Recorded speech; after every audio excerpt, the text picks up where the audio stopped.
So this is the GEELY Xingyuan, or as I have decided to translate it, the GEELY Starwish. And until a few months ago, this was actually the best-selling EV in the China market. It actually unseated the mini EV champion, the BYD Seagull. Since then, however, it has been knocked off the top spot by, can you guess who? Well, the Tesla Model Y for one, and the Seagull is back up there. This is, however, still in the top 5, which is usually reserved for those who can sell over 30,000 EVs a month. But the most important thing you need to know about this vehicle is that it only costs 12,000 euros here in the China market. This is not our first example of a super cheap EV. Previously, we reviewed the Mona 03 from Xpeng. That is slightly more expensive than this. So does this beat that? Well, we are going to find out today.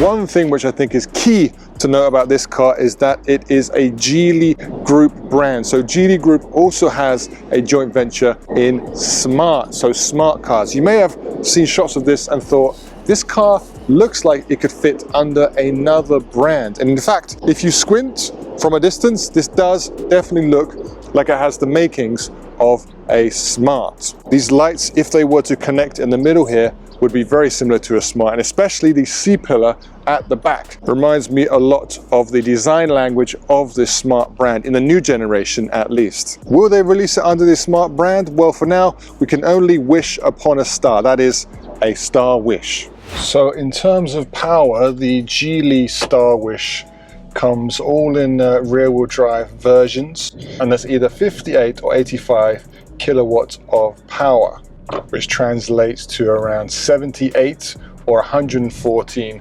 horsepower, which is actually quite refreshing to see. You know, double-digit horsepowers on an EV is not something you see very often. EVs tend to be very overpowered. Horsepower seems to be a little bit throwaway. They have great straight line speeds. But I think what Geely realizes is that some people don't want the speed. They don't care about the speed, especially for a car like this.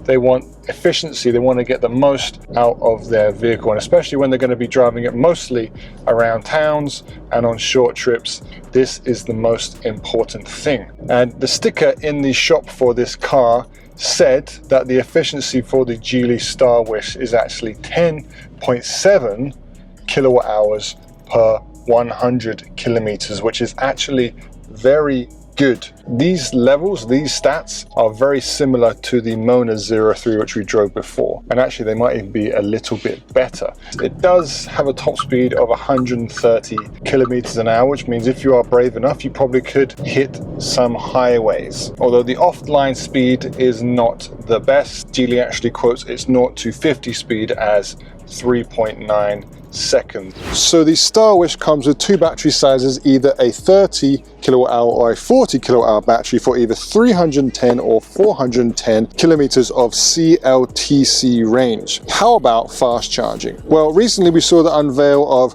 BYD's 10C charging, and then Xpeng with its new generation 5C charging. Well, this one has 1.66, that's 1 2/3 C charging.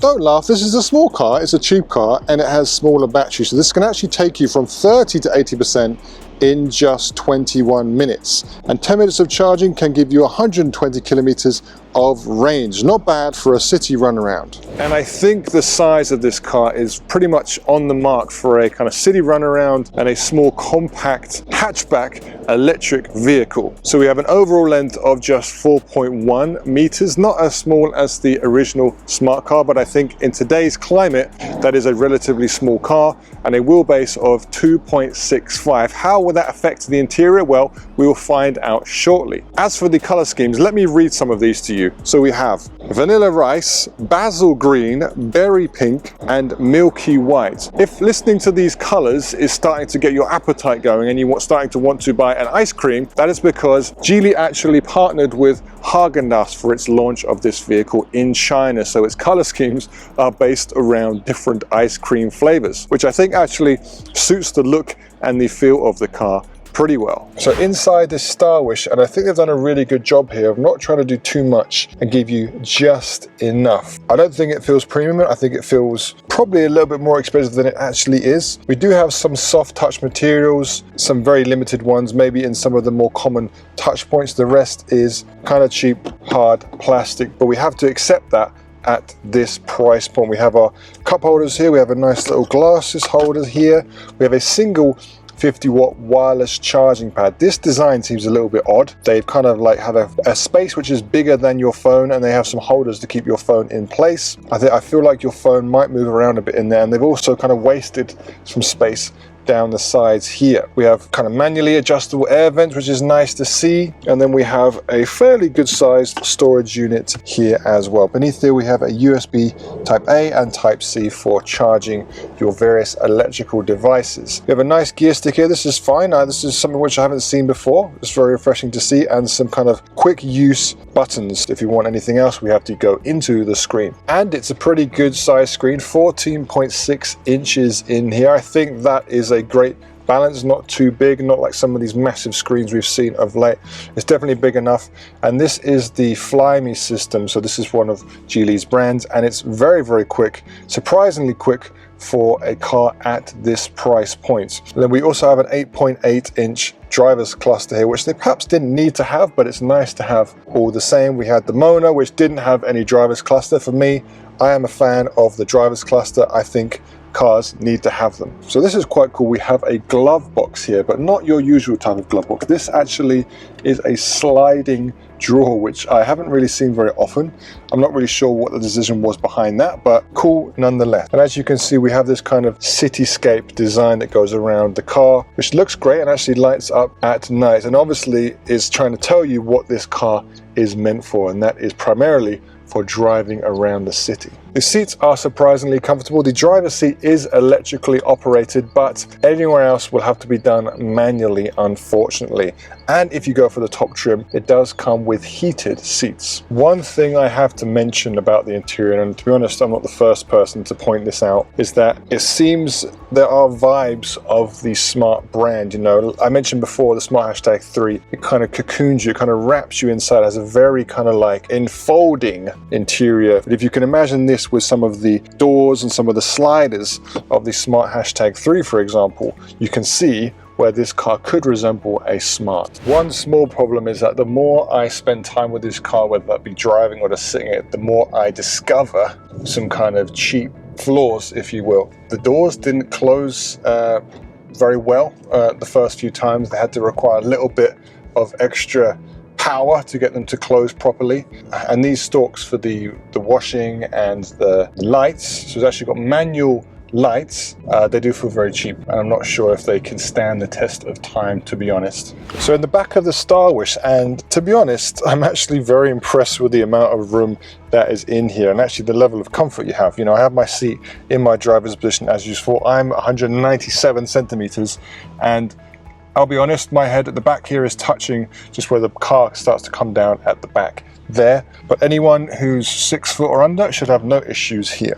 And legroom, well, legroom is great. You know, my knees are a couple of inches from the seat in front. There is no fold down center arm in here, and we just have one USB Type A in the back here, which is a little bit limiting. However, I think for the price, you couldn't really ask for more. So let's take a look in the trunk of the Starwish. And actually, well, number one, we have an electric tailgate. This car costs $12,000. So this is pretty impressive that we have that. And secondly, the trunk of the Starwish is actually very good for the size of vehicle. So this is 375 liters, although I will say this is the absolute size. There is no space under the floor. You can actually see it goes deep, quite deep down there. That's because there's no floor here. It's just you just get what you see what you get. So this boot is not only much bigger than the Volvo EX30's 318 liters of boot space, which sounds very small now I think about it. It is actually even bigger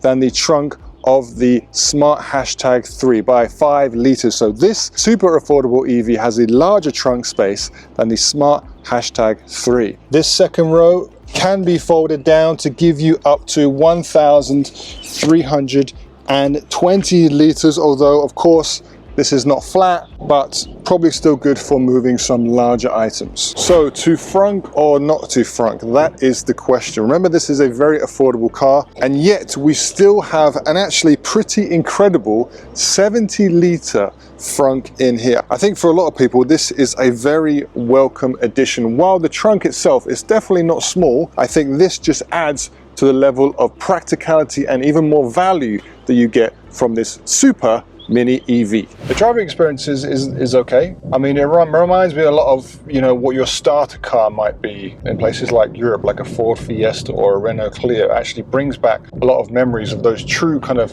hatchbacks from way back in the day, those cars which you don't really see very often. You know, short to medium distances, it actually is surprisingly comfortable. The suspension is fine. You know, we do get a lot of feedback from the road, but you're only moving at kind of quite slow speeds, so it's not really a big issue. I think for me, it has all the ingredients of a great small hatchback electric vehicle. If it was to be a little bit more refined under the Smart brand and, you know, to improve the interior and some of the engineering, this could be a very popular car. I think right now it's a little bit too raw. So let's see what Smart do, if they do it, and will it be well received in Europe. So there you have it, the GEELY Starwish, a star ready to make your wish come true. And the more that I drive this car and the more that I look at this car, the more I think it really is something that could become something great under Smart. I mean, right now it's great, but it's a little bit basic. And I think under the Smart brand, they could do some tuning, maybe improve the suspension, have some more mod cons inside, and it could potentially be a very popular vehicle in the European market. Let us know, is that something you would like to see? Make sure you leave your comments below. And most importantly, what do you think of the Starwish? And would you take this over a Mona 03? Make sure you let us know. Be sure to give us a like and a subscribe. I'll see you next time.